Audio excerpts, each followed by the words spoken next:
I had seen an exhibition in Paris of tapestries of Phillipson, Matisse, and all the important people, Picasso, and here was a kind of new thing, as opposed to all, you know, things like the Lord of the Hunt and all the Skeir Cummings things. And I wanted to bring a kind of new life into it. And that was my intention. But also my intention was to bring in what I'm doing in my own tapestries, some kind of textural thing, so that wool is a medium of its own, not a copy. So many tapestries in the past, so many glass windows, have always been a copy of painters. Now this is absolutely wrong. You must, I'm sure you must think of either glass or wool as a medium in itself. And with wool, it's got a special kind of quality that, you know, you can do beautiful things with it because you're using light in a kind of reflected manner. Now it mustn't be a flat thing, it must have a textural quality as well in order to collect the light. When you're working with glass in a similar fashion, the light is coming through the glass, and this is a different medium again. You're working with the sun and with light, and this is your medium, and you must understand it, I think, as a medium, not as something to be copied. And this is what is an absolute disaster. So many painters think they can make stained glass windows, they think they can do tapestries, and they will not accept that it is a medium in its own right. You know, the quality of wool, the quality of glass and sunlight are so much more important than just sticking up a painting and painting it in a north light and saying, well, okay, then you light it as you will. They're not working with the real things. I don't think. He painted, I think he had the audacity to suggest to me that he would paint a mural in my cottage, because this cottage was a button ben.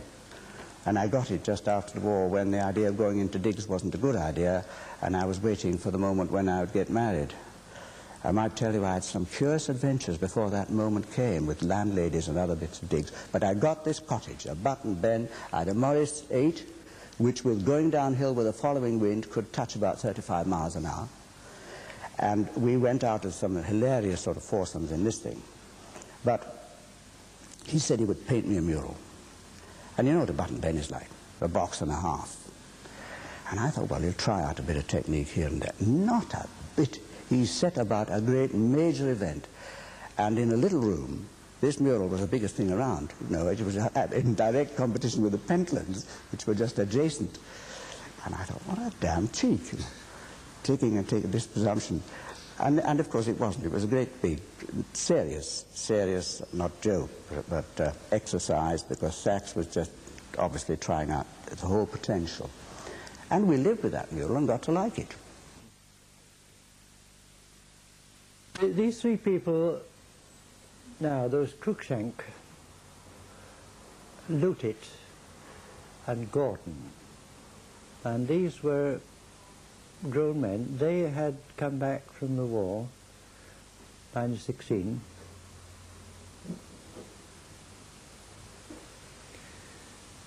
and they were under the Marquis, and the Marquis, as I said, he used to come along and say, well, we'll have some trees in this landscape. And they were working on a warp which was about 17 warps to the inch, which is a very fine warp.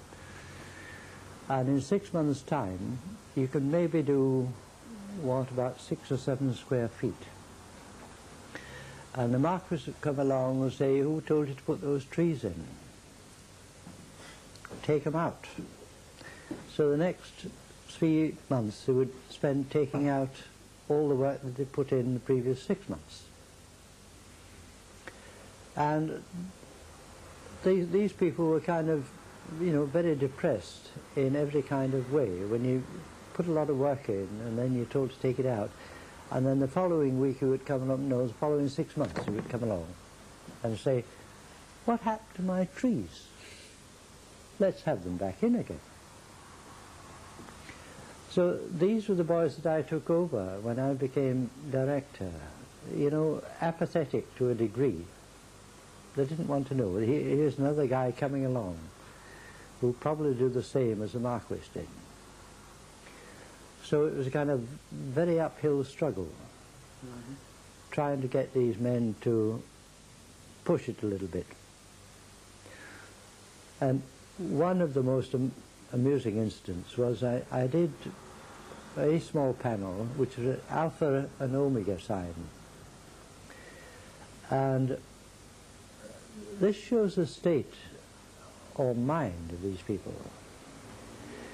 This guy had been weaving for a week. Now, I left him for 2 days because I was only 2.5 days a week. I was teaching at the college at the same time. In 2 days, he was weaving away.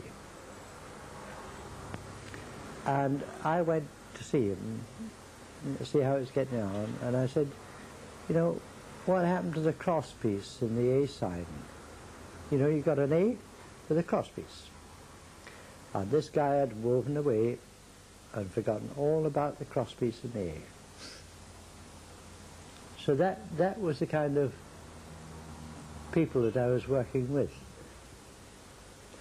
The other thing was that I had to do all my tracings, all my panels then had to be, I had to make a tracing and I had to put in a colour number to every little section of the tracing, a little bit like cut line. And every number and every colour was put in, exactly. Because they wouldn't select from a colour cartoon. So everything had to be ordered. It was a great mistake.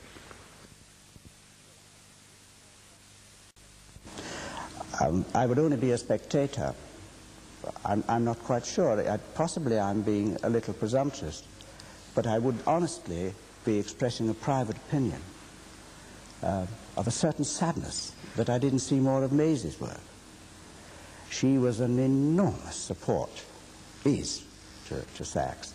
And I think that the dialogue that they must have at a creative level could possibly be one of those almost near perfections when you have all the anticipatory dialogue, the building up of mind images, and Sax, in fact, being the practitioner.